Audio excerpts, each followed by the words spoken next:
प्रश्नकर्ता, हम जीवित क्यों हैं? हम जीते तो हैं, परंतु नहीं जानते कि क्यों। हम में से बहुतों के लिए जीवन का कोई अर्थ नहीं है। क्या आप हमें हमारे जीवन का अर्थ और प्रयोजन बता सकते हैं? कृष्णमूर्ति, आप यह प्रश्न पूछ क्यों रहे हैं? आप मुझसे जीवन का अर्थ, उसका प्रयोजन बताने के लिए क्यों कह रहे हैं? आपका जीवन से तात्पर्य क्या है? क्या जीवन का कोई अर्थ, कोई प्रयोजन है? क्या जीना स्वयं में अपना अर्थ, स्वयं में प्रयोजन नहीं है? इससे अधिक हम क्यों चाहते हैं? क्योंकि अपने जीवन से हम इतने असंतुष्ट हैं। हमारा जीवन इतना खोखला, इतना दिखावटी है। एक ही चीज बार बार करते करते यह इतना नीरस हो गया है कि हम कुछ अधिक चाहते हैं। जो हम करते आए हैं, हम उससे कुछ हटकर चाहते हैं। चूंकि हमारा दैनिक जीवन इतना खोखला, इतना उदास, इतना निरर्थक, इतना उबाऊ, असहनीय रूप से इतना जड़ है कि हम कहने लगते हैं कि जीवन कुछ अधिक अर्थपूर्ण होना चाहिए, और इसलिए यह प्रश्न उठाते हैं। निश्चय ही जो व्यक्ति समग्र रूप से जी रहा है, जो वास्तविकता को यथावत देख रहा है, जो उसके पास है उससे वह संतुष्ट है, वह भ्रमित नहीं रहता। वह नहीं पूछता कि जीवन का प्रयोजन क्या है। उसके लिए वह जीना ही आदि है और वही अंत। हमारी परेशानी यह है कि चूंकि हमारा जीवन खोखला है, इसलिए हम उसका प्रयोजन जानना चाहते हैं और इसी बात के लिए जूझने लग जाते हैं।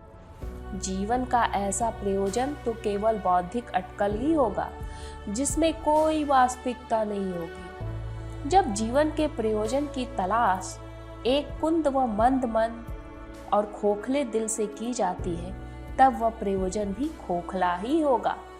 अतः हमारा उद्देश्य हो कि अपने जीवन को कैसे समृद्ध बनाया जाए, धन इत्यादि से नहीं, बल्कि आंतरिक संपन्नता से समृद्ध। और यह कोई रहस्यमय बात नहीं है। जब आप कहते हैं कि जीवन का प्रयोजन सुख चैन है, जीवन का प्रयोजन ईश्वर को पाना है, तब ईश्वर को पा लेने की आपकी इच्छा जीवन से एक पलायन ही है, क्योंकि आपका ईश्वर तो बस एक सुनी सुनाई चीज है। आप केवल उसे चीज को पाने के लिए उसकी ओर जा सकते हैं जिसे आप जानते हैं। यदि आप ऐसा सोपान बनाते हैं जो उस चीज की ओर जाता हो जिसे आप ईश्वर कहते हैं, तो निश्चय ही वह तो ईश्वर नहीं है। वास्तविकता को केवल जी कर समझा जा सकता है, पलायन करके नहीं। जब आप जीवन के प्रयोजन की तलाश करने लगते हैं, तब जीवन क्या है उसे समझ नहीं रहे होते, बल्कि उससे पलायन कर रहे होते हैं। जीवन संबंध है, यह संबंधों में होने वाला कर्म है। मैं जब संबंधों को समझ नहीं पाता या संबंध जब गड्ढ हो जाते हैं, तब मैं कुछ अधिक अर्थपूर्ण चाहने लगता है। हमारा जीवन इतना खोखला क्यों है? हम इतने अकेले, इतने खिन्न क्यों हैं? क्योंकि हमने कभी अपने अंदर झांक कर नहीं देखा है, कभी अपने आप को नहीं समझा है। हम स्वयं से यह कभी स्वीकार नहीं करते कि हम जीवन को केवल इतना ही जानते हैं। इसलिए इस जीवन को सर्वथा और संपूर्णतया समझा जाना चाहिए।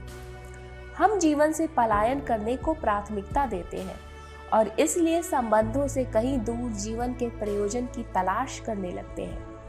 यदि हम अपनी क्रियाओं को समझना शुरू कर दें, उन क्रियाओं को समझना जो हम व्यक्तियों, वस्तुओं, विश्वासों और विचारों के साथ अपने संबंधों के दौरान करते हैं, तब हम जान पाएंगे कि संबंध तो स्वयं में अपना पुरस्कार होता है।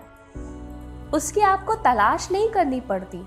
यह तो प्रेम को तलाशने जैसा हुआ। क्या प्रेम आपको ढूंढने से मिल सकता है? प्रेम को उपजाया पोसा नहीं जा सकता। उसे तो आप केवल अपने संबंधों में पा सकते हैं, उनसे बाहर नहीं।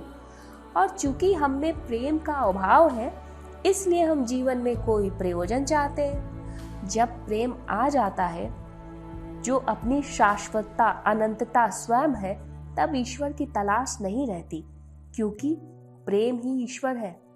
चूंकि हमारा मन परिभाषाओं और अंधविश्वासपूर्ण प्रलापों से परिपूर्ण रहता है और चूंकि हमारा जीवन बहुत खोखला है, इसलिए हम स्वयं से हटकर इसका प्रयोजन तलाशने लगते हैं। जीवन का प्रयोजन खोज पाने के लिए मुझे अपने आप का अन्वेषण करते जाना होगा।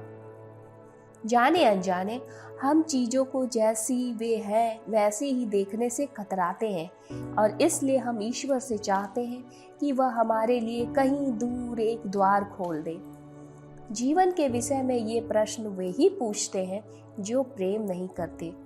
प्रेम को तो केवल क्रिया में अर्थात संबंध में ही पाया जा सकता है।